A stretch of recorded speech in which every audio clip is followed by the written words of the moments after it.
Welcome to another episode of VNture podcast, your weekly source of visual novel goodness. I am Mr, and together with Tauros, we shall venture into another discussion about VNs. Today we're bringing a sequel to the table. It's Genre Action 2, The Attack of Tauros. Hopefully this sequel will hold up to the original. And without further ado, bring it on, Tauros!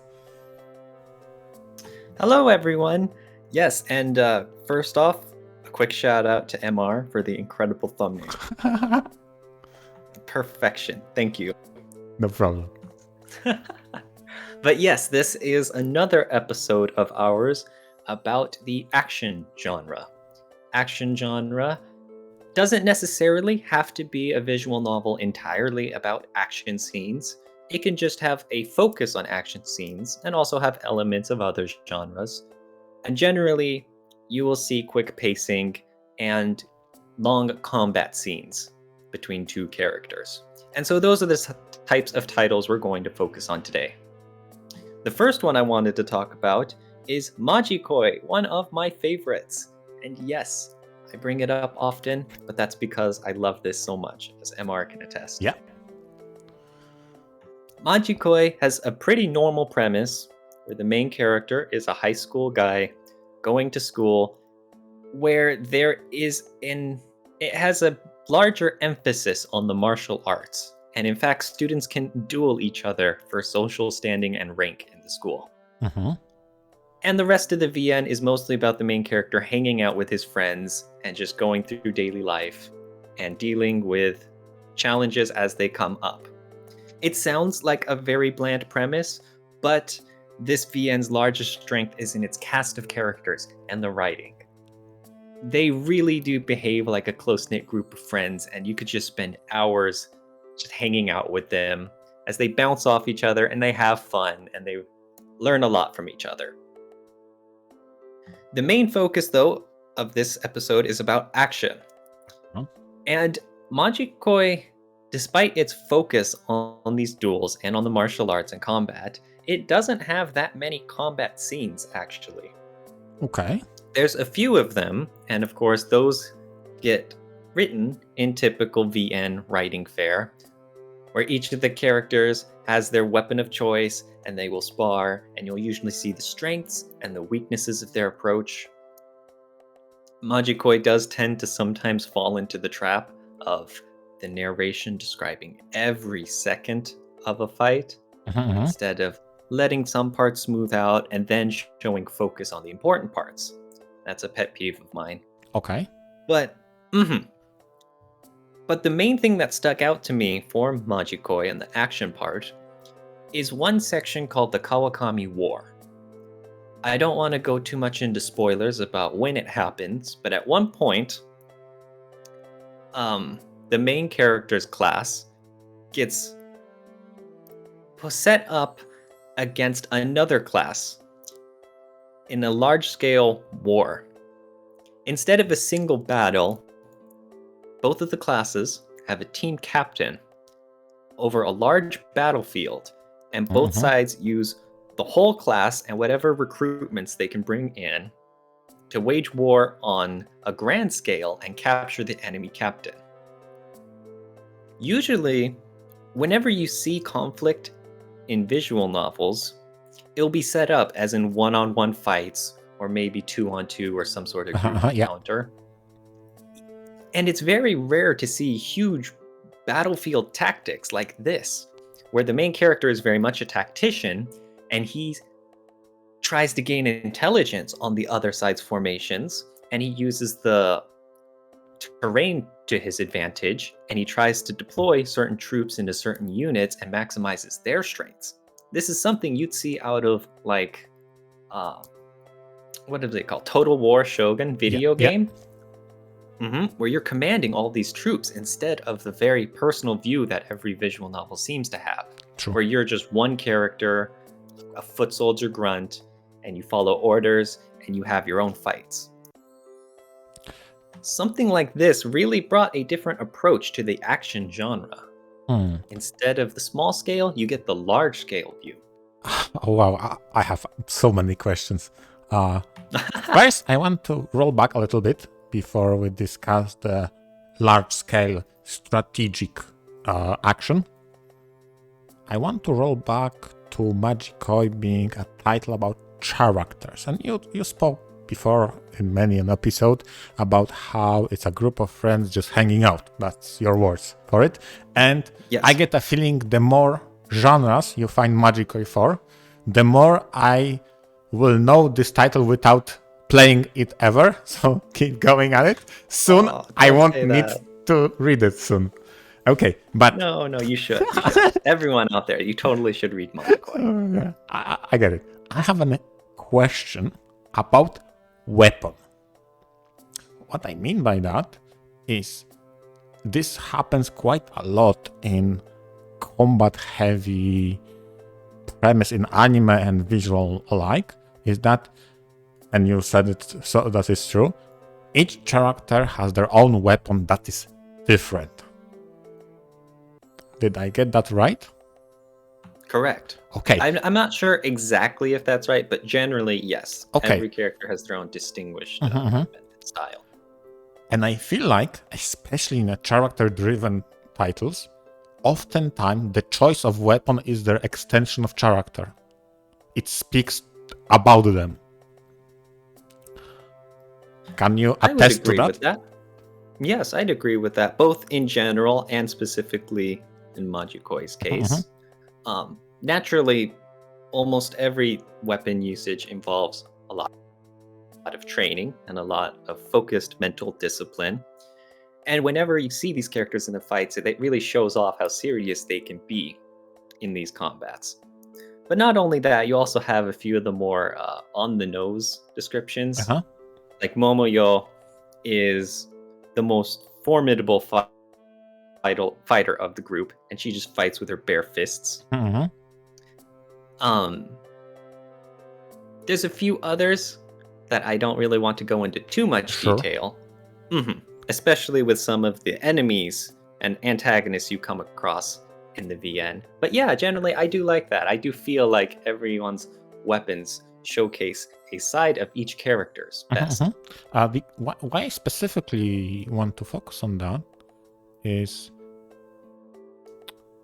maybe the action isn't that pronounced in Magikoi, and that's why they get more leeway on weapon choices, and that being martial arts of all kinds idea.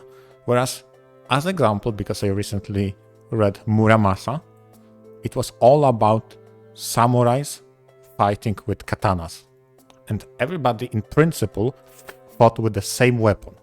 And at that point, it wasn't about the weapon itself, but rather the technique, the school of fighting, the prowess with it was the big factor in how people approach combat, how they develop their stance of fighting, and how they fought. So, what's your thought on that? Well, you have a title like Muramasa that is much more focused on the mental aspects of combat. You mentioned everyone fights with a katana. Yes. And all the differences instead drill down into the styles and the school of thoughts and some of their philosophies towards fighting. And it's a very heavy title, and it's a very reliant on these one-on-one fights like that. Magikoi isn't. It's much more focused on the character relationships and other personal growths and struggles along the way. And I don't mean to say that as a bad thing, like Magikoi or Muramasa are better than each other for it. It's just two very different styles when it comes to action in visual novels. I just want to focus on the action through lenses of weapon combat. In Magikoi, you expose characters through their choice of weapon and how they defeat other weapons. Whereas in Muramasa, given all things equal, your technique matters more than weapon because everybody has the same. So that's my angle. On that note, I just realized there's one character that's extremely prevalent for, and that is the main character himself. He does not fight with a weapon, much like the rest of them. Instead, he is their group's lead tactician. Okay. His weapon is definitely his mind. Not just in the way that he thinks of tactics for this Kawakami War in particular, but also how he relies on his teammates and social connections to shore up his weaknesses. He always thinks of tactics that will get him an out to victory, and he's always looking for the edges and advantages in any mental warfare with other players. Mm-hmm. Him being the main character, you obviously get to see the most insight into what he thinks in his head, but it really highlights how very unique of a main character he is. He's very tactical and pretty shifty sometimes too. And it really highlights just how his mind is on a comparable level to everyone else fighting with weapons. I mean, this is interesting, but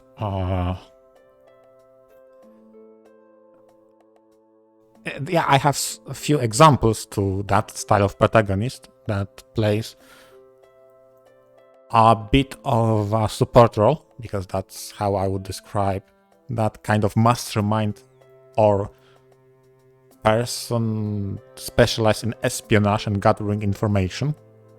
From what I gather, I understand that he leans a bit into that. But I still wanted to focus still on the weapons before we go to the protagonist, before we go to the strategic war angle you had. Unfortunately, that's about all I could say about the weapon side of things. Okay, so from the angle of Battle of Wits... Not to downplay. Yeah, fair enough. Of course. I wanted to ask you, since obviously those characters will clash, right? And I guess they have to have some rival characters that also have different kind of weapons, right? In some cases, yes. Okay, so I guess the action scenes that showcases them fighting relies upon how can I use my weapon to its fullest advantage against that other weapon. Normally, you would be right. Off the top of my head, I'm not sure I agree with that, though, simply because, again, Majikoi isn't that focused on the martial aspect of it. There's plenty more. I see. Not to discount any work, Majikoi or Muramasa or anything else alike. It's just the VN instead chooses to focus on several other aspects. Okay. Speaking of other aspects, the strategic angle, when you had a bigger picture, let's say, how to lay out plans, where to deploy troops. Is this a gameplay, or is it more akin to the linear... There is no gameplay. Okay, fair enough. So it's more no gameplay. I know. If there was, I would mention that to you right away, because would be a guaranteed way for you to read it. Wow. So unfortunately, that day has not yet come. Nice. Okay, I just wanted to make sure. So it's probably differs depending on the choices made. There actually, for this segment, there aren't any choices made. There is no gameplay. It's a linear aspect of the story. To be honest, I think that improves it in its own way. Okay. Having choices, I would love that, of course. I'd love to experiment and see what if. On the other hand, I very much enjoyed seeing the main character thread the needle on many different aspects. It's when it comes to choices in such a scenario, because that's what I was shooting for. If it had choices, I wanted to ask how fulfilling it is to find the solution, because it's so hard to write it in a non-obvious way. Again, if you get that entire premise, you have a war, you need to win it, no gameplay, one choice. I mean, if you choose poorly, you choose the other. It's no big deal. Now, if you give too many choices, it becomes too frustrating, because you don't know how the interlocking parts would fall down through. So if it has absolutely no choices, that is actually probably the best, because you'll tell the story of how that combat and how that war progressed without needing to envision all possibilities and all scenarios. No. Yeah. No, it didn't have that sort of element. It just had action in a different sense Yeah, from the fair grand enough. scale instead, as well as the small scale, personally. Okay. But that's why I like Majikoi. So, again, a note to everyone else. You should totally read it. It's got a lot of good things you'll like, I promise. You get a stamp of Taurus guarantee. It is good. Okay. And the last part I wanted to talk about is the protagonist role. Because when it comes to combat, action, and plans that is stretched across a long time, right? Protagonists who fill the role of support and kinda sit on the bench in the background as a support, letting the other characters show, character and develop, is very interesting concept. Because on one hand, it gives more opportunity to all the cast to develop, to show more of themselves. On the other hand, runs risk of, how can I say, not the best? being very active in an action VN? That's true, but I meant more like, if you support others, you might not develop yourself. That's what I mean. It can get stale on the protagonist end. So I wonder how that is handled.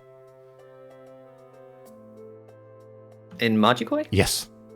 Well, that's entirely its own topic, and we'll have to talk about it another time. Okay. In a non-action VN focused episode. Did you just make sure Magica is in another episode in the future? Who knows if we happens to come up in the topic? I'd love to. On completely unrelated note, how do you feel about strategic protagonists?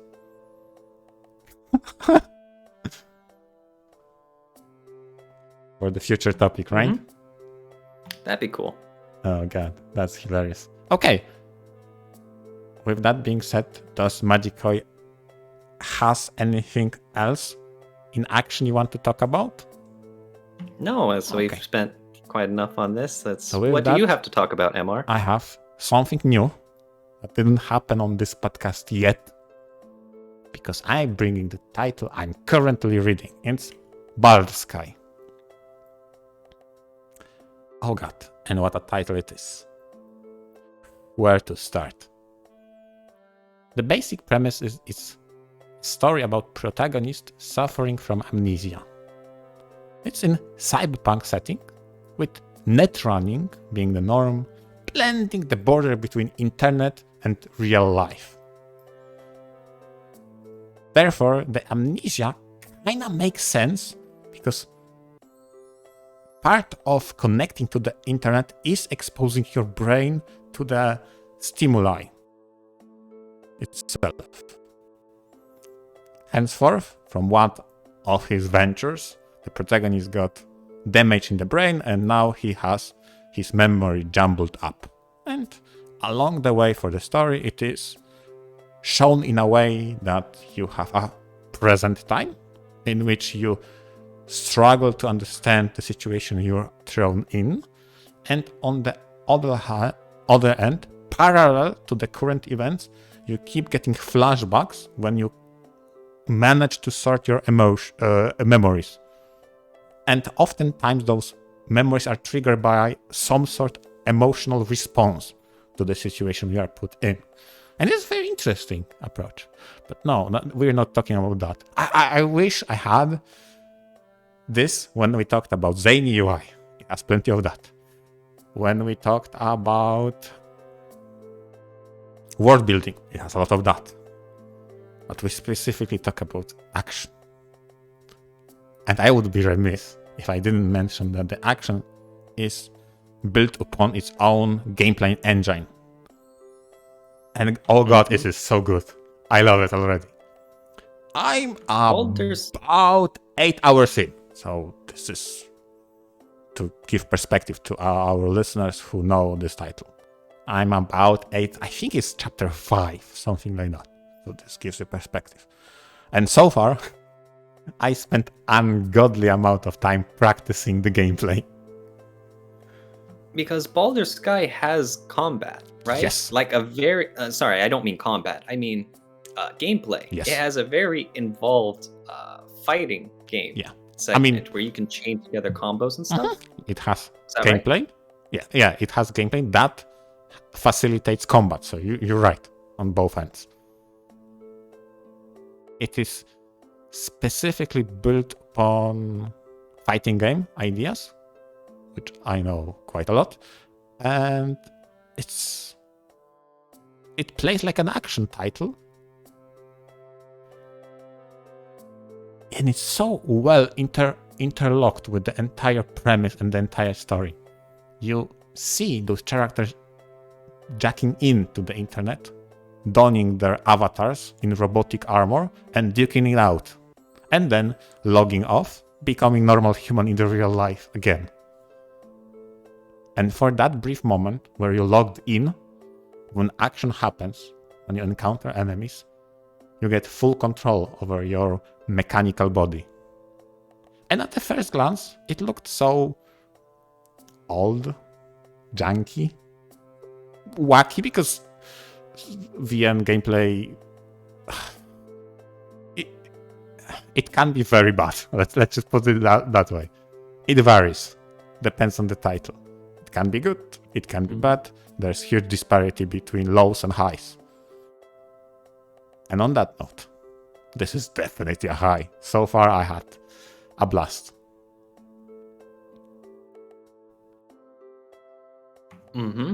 And is most of the action handled through this combat gameplay, or are there any parts where there's the literary side of two characters in an action scene? It's hard to describe specifically, but I would definitely say it transitions. That's probably the best word I can say. Is the game is completely in visual novel mode, let's call it like that. All the time you see sprites, you see backgrounds, you see people chatting. Given cyberpunk aesthetic, sometimes they are full-fledged human as a sprite. Sometimes it's just a pop-up window with their head. Again, they are constantly online, they communicate wirelessly all the time. They are basically internet junkies at that point.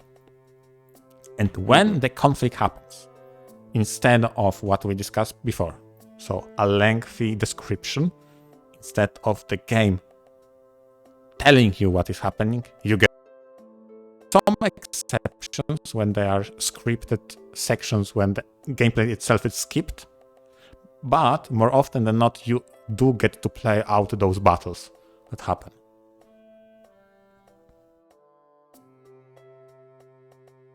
So it's a little bit of a combination of the two then. Is that so? I need to clarify something. Because you say a little bit combination of the two.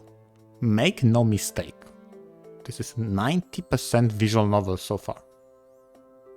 Yes, gameplay is an aspect of it. But I still read.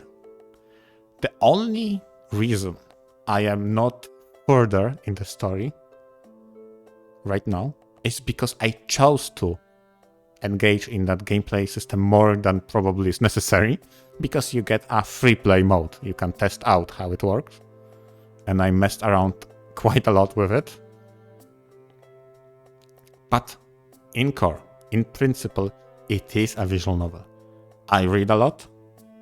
Things happen as written. Yes, sometimes the VN transition for a brief moment to combat scenario and puts up action sequence in that gameplay mode. Yes. But make no mistake, this is definitely a visual novel. Okay. Because on the one hand, yes, of course, it's a VN. It has plenty of text. It's very long. From what I understand, Baldur's Sky has 2 parts, and each of them is basically a full-length, long VN, correct? Yeah, I mean, But you asked the me for other- something when I just started, but sure. Well, yeah, and that's another thing I wanted to mention is that you've just recently started, Yeah. so maybe there's more later. But Exactly. I had heard that, the gameplay was a large factor of it, but I haven't read it, so I'm not that familiar. So I suppose in the future we'll just see where else your journey into Baldur's Sky takes you. Definitely. If there would be a sequel, Action Genre 3, or something else, I'll definitely mention Baldur's Sky. The conclusion. Yeah, And you're definitely enjoying the action parts, right? Definitely. Holy heck. It's just so immersive. I talked about immersion and what it means to me when it comes to hate. I don't think when it comes to immersion, I think hate just made my standard of immersion very high. It did it so good when it comes to VNs. So I hardly if ever get immersed. But this gameplay system and the way they portray it is so just raw fun. It's it's hard to describe how just unabashedly fun it is to explore. And it helps that the protagonist approaches it exactly with that mindset. It's so cool to do things in the internet. Ooh, very cool. So, I'll have to check it out. And you really like the VN side of Yes. it, and you really like the in-depth gameplay aspect of it too, right? Exactly. Oddly enough, I wasn't ever highly into mecha. Ever. I don't know. But I feel like I might be into mecha, given, for example, how I like or love, because I gave it 10 out of 10, Muv-Luv. And now Baldur's Sky is proving to be amazing. I might actually like mecha. But given my exposure, I often didn't really experience many mecha stories, gameplay, anime, nothing like that. And it's not me avoiding it, it's just never happened for some reason. Very cool. It's so weird. Yeah, maybe that's why I always like variety. Not True. just in the types of VNs you read, but also the genres, because you never know if you find this cool action mecha stuff, and then you go and search out more and you like it. That's what I very much appreciate about having variety. I tend to play quite a lot of gameplay VNs, but I do love Nekopara. Right? Right? That's why I try sometimes to read outside of my comfort zone. Sometimes it works out, and sometimes I don't want to talk about it. Okay? Of course. Yeah. So it's trial and error. It's trial and error, right? Sometimes you're like, yeah, I barely managed to finish that title, and other times like, holy hell, this is good. So yeah. On that note, there's another title I wanted to talk about. Speaking of variety, and perhaps the opposite of it, I actually wanted to talk about a VN called Princess Waltz. It is an older title that other people might not be familiar with, so I'll start describing it. There is a high school boy who is having his normal life until suddenly he gets roped up into a slight fantasy world of superpowered individuals, and a blonde-haired blue woman swears to be his knight and will protect him from the others as they all fight a battle royale for the prize. Okay. Sounds similar. This really sounds like something famous, huh? Yeah. It's very clearly inspired from Fate Stay Night. It came out a few years later. I see, yeah, definitely. But if you turn your brain off and just kind of get past, and if you get past looking at it as a inferior version of Fate Stay Night, Princess Waltz is a lot of fun. Okay. It's the type of VN you can just sit back and relax and enjoy. It's enjoy the action in it. It also has gameplay elements. I don't think they're as quite a large factor of the VN as it is in, say, Baldur's Sky, for example. But there's a little mini game sort of thing where you have your cards and you play them against the opponent and you try to keep your defenses up and take their health to 0. I see. It's a neat little addition, but there are also VN segments that describe all of the fights, so the gameplay feels like a bonus more than anything. I see.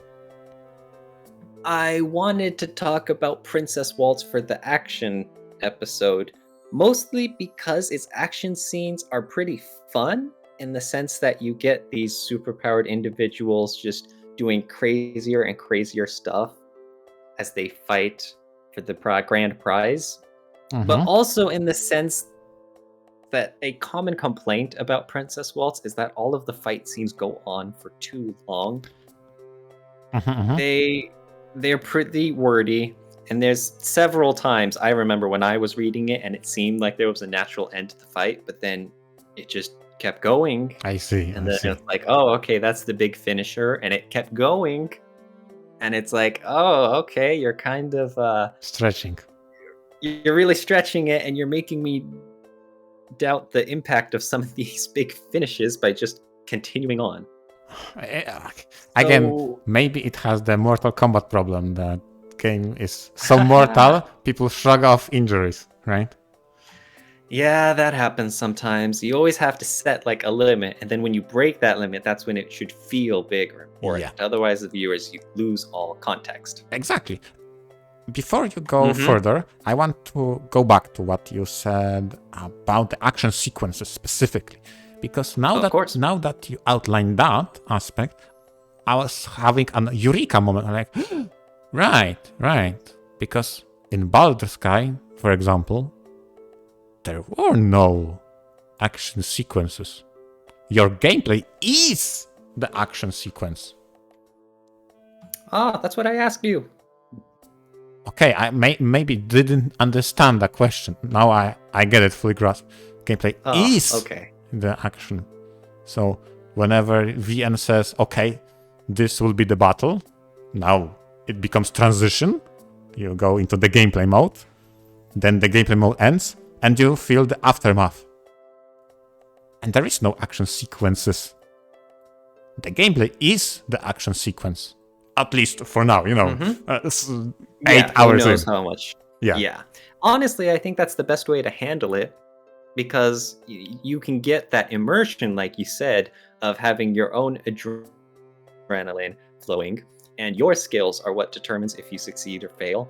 And then you have the writing segments for the beforehand, for getting into the character depths and thoughts and whatnot. Exactly. And then in the post-fight, you can get into all of the fallout and consequences. Exactly. I think it does take away from the creativity of certain fights. Yes, because definitely. Especially if the gameplay is not good and you find one busted combo that just makes every fight a walk in the park. That really kills a lot of the immersion. Fair enough. And in the case of Princess Waltz, where it had both, I'm not sure if that was for the best. Because then you play this little card mini game and then you go on and it's like nothing happened. I'm kind of wondering if it was just a unique selling point for the VN, just to make it a little different from everything else in the world. Because if I remember right, I'm pretty sure you can just take out those little segments and just replace them, stitch the visual novel segments together, and you wouldn't notice anything. Okay. So for better or for worse, that's how Princess Waltz is. Okay. We are focusing on the action. Okay. My mind wanders into so much more discussion given that specific problem you outlined, whether or not the gameplay is obsolete for the story. Focus on the action. Okay. Yeah, I knew any mentions of gameplay would hook your attention. Action. Talking about action. But yes, the important part is, as fun as I had with Princess Waltz, the fights really went too long. I see. And in hindsight, that really took away from much of the enjoyment. I mean, specifically, it's hard because Muramasa had lengthy fights, but I think a lot of its selling point was intensity of thought. So people stood still for a long time, anticipating attacks and running furious in their head. So that's not the same as you described, because Princess Waltz was everybody just bring their finishers and throw at each other, but they shrug them off and continue throwing them. Yes, exactly. That's what I had assumed Muramasa was like, how it's very mental, and much of it's in the preparation and in observing the opponent and reacting to that. So that even, for example, one sword slash in Muramasa could contain like an entire chapter's worth of deliberation and tension, right? I wouldn't say the entire chapter, but there definitely were... Yeah, I know you're exaggerating, but definitely there were a long section in which one strike was super calculated by both sides, executed, end of the fight. One slash. Because it was that precise, that lethal, and that important. That's very impressive. I mentioned what I said about variety in visual novels, in the genre and whatnot, but that also applies to fight scenes. Yeah. In VNs, almost all the time, you'll see fight scenes that just must go longer, and it must be more dangerous than it was before, and people must be more powerful. And there's nothing wrong with a short fight scene. Yep. Where maybe someone comes up, sneak attacks or whatever. Exactly. Or maybe someone just abuses some prior knowledge they have. Or like you said, where it's just down to one strike and they both give it everything they've got and only one side can still stand at the end. Yep. So my mind goes straight to Princess Waltz as an example of kind of the bad side of most visual novel fight scenes. Yeah. They are just written far too long. I have so many bad examples, I'd rather not go there. No. But all of those have the similar symptom of, now they fight and they fight and they fight and they fight. And now finisher number 1, 2, 3, 4. Now power of friendship 5. Yeah. Sometimes it works. I'm sure it does. Yeah. It feels like the lazy option. Very cheap, because it cheapens the entire experience. Like, if all you do is finishers, then what's the point of them? Meaning name that. And what is point of normal blows even? That's true. But, I don't want to be too negative on Princess Waltz. Fair enough. Overall, really, I did enjoy it. And just in hindsight, some of the parts were more of a drag than others, but it did do a few things I really liked, and it was very fun throughout the whole way through. Okay. Sounds really cool. Although, my backlog being full, and you probably would tear me apart if I ever said, I tried Princess Waltz before Magikoi. Well, I would understand, because Princess Waltz has gameplay. It would make it irresistible to you. Don't blame you. I see your point. It's not that I only play Princess Waltz gameplay, okay? Yeah. And on that note, I want to end this gameplay segment. And thanks everybody for listening for this sequel episode of Action Genres in VNs. We brought a bit more examples to the table, and be it good and bad, the philosophy of what we enjoy and what ultimately there is a variety to choose from. And everybody's taste is different. Hopefully you can find a title that speaks to you. With that being said, thanks for listening and have a good day. Thank you, everyone. See you next week.